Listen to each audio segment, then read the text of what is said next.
Ibon, bus, jeep, building. Ang tanong, anong mataas sa apat? Man, ganyan factors i-consider. When based on the letters, jeepney. So, Letters, ha? kung ibon, mo man ganyan nga galupad ang ibon. So, Oh.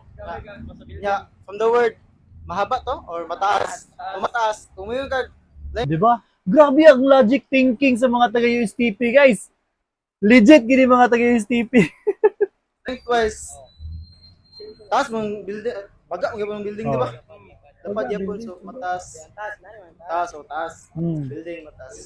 Building. Building. So building ilang answer? Building sa building. Sila tanan building. So answer is 5. Ang tanong, anong mataas sa apat? Libog silang tanan.